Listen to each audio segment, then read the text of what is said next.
Just another question, and I think this also, we often get asked this question by our patients. And so I think this is a very appropriate one for this forum here. In terms of nutrition, which dietary supplements or types of diet can patients benefit from in improving therapy outcomes? Dr. Khalil and Dr. Luo, if you want to start. I can take a stab at that first. So what I tell my patients is there is, and most of the time they come already with information about, okay, is sugar okay? There's a lot of literature and studies out there about, carbs and sugar and cutting down and all that. We live in the US. There's no way that you're going to eliminate sugar from your diet, but you can cut down. You can decrease the portions of a processed sugar. You can decrease the portions of carbs. I always encourage my patients to increase their intake of proteins, whether that is meat-based proteins, chicken and fish and other stuff, or even plant-based proteins for people who just don't eat meat. I myself, I'm Lebanese originally, so I come from the Mediterranean area, and I'm very biased towards Mediterranean diet. It's very heavy on proteins and kind of vegetables and fruits and other stuff. So coming with that background, I think helps to kind of understand that nutrition is a very important part of the day-to-day things and decisions that patients have to make. And the other thing that I also advise is if you have some decreased appetite, share that with your physician.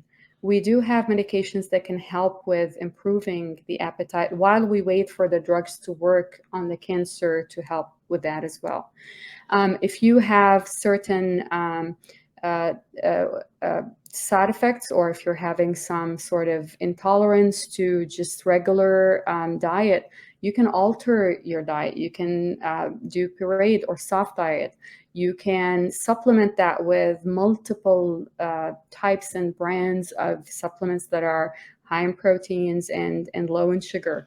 And the information is out there. If you can't get that information from your medical oncologist or your provider, you can reach out to a dietitian. You can reach out to your community of other people who are dealing with the same thing, with the patient advocacy group. The information is out there, and I think it's important to look at that.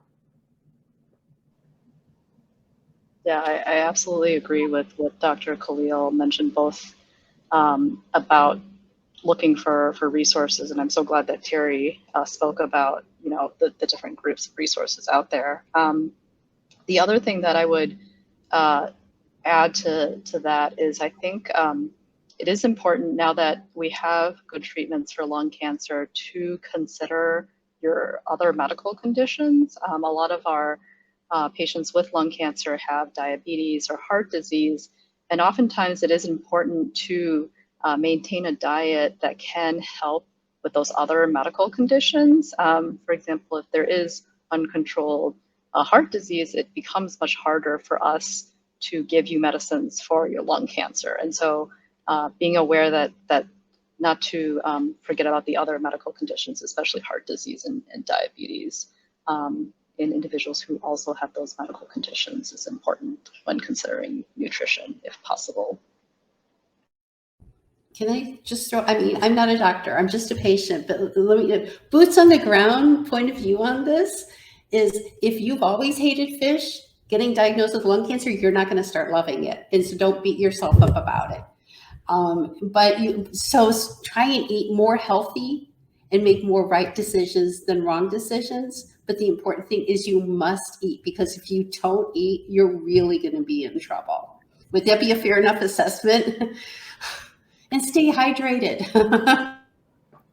That's perfect. And I just want to tell you, you are not just a patient. You are an important panelist here, and you are teaching us and the rest of the, the listeners on this line. So please, you never say that again. You are so important, and we are learning so much from you. So thank you. And I totally agree. Like, the hydration thing is really important. Just eat. I try not to, now's not the time for a crash diet, liquid diet, NutriBullet. No, don't change your habits. Just eat a normal food. Eat food. That's just the most important thing. Don't lose weight and eat, and just do your best. And I think we'll support you along the way. But I love that fish aspect, because Well, that's and at the same time, many of us gain weight. I thought, great, I've got lung cancer. Now I'm going to go to treatment. I'm going to lose that couple of pounds I always wanted to lose. No, I gained weight because of all the steroids. And I didn't do lung cancer wrong. I just didn't understand that that's what was going to happen. And I think we don't prepare ourselves for that. I watched a friend of mine, another advocate on TikTok, and she's like, and if you gain weight, it's okay to go buy a new pair of yoga pants. It's okay. And don't stress about it and worry about it, but do eat. Yes, absolutely, Terri. Thank you. I was just gonna say, I think I completely agree with Dr. Preeshagul's comment. I think we're not on Zoom and we don't have these emoticons where you could see my hands clapping, but I really love all the pointers you're giving us. I think this is so much important for us. Sorry, Dr. Khalil, didn't mean to interrupt you. Oh no, that's okay. I was just gonna say I tell a lot of my patients that we're humans and we tend to eat for pleasure, but sometimes cancer makes you lose that appetite and lose that pleasure that you derive from food. And sometimes it helps, sometimes it doesn't, but you can start thinking about your food differently. It is nutrition. It is kind of another medication that you need in order to keep going and to continue with your day-to-day activities while keeping that cancer under control or getting to keep it under control. And so sometimes that helps. And if you're not able to do it on your own, we do have medications to help, and we do have other ways to help. There is, we call it in our institution at UAB, we call it supportive care. It's a group of doctors and nurses that are also called palliative care in other institutions. And they are a very valuable resource for our patients.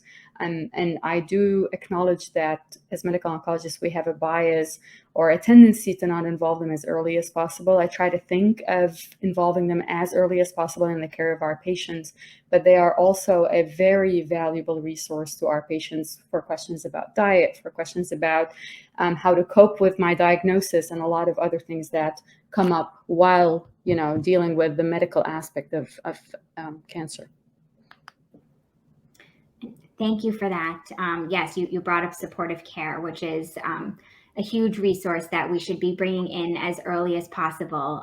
The data has shown that they really improve quality of life and enhance survival as well if we bring them in early. So thank you for that.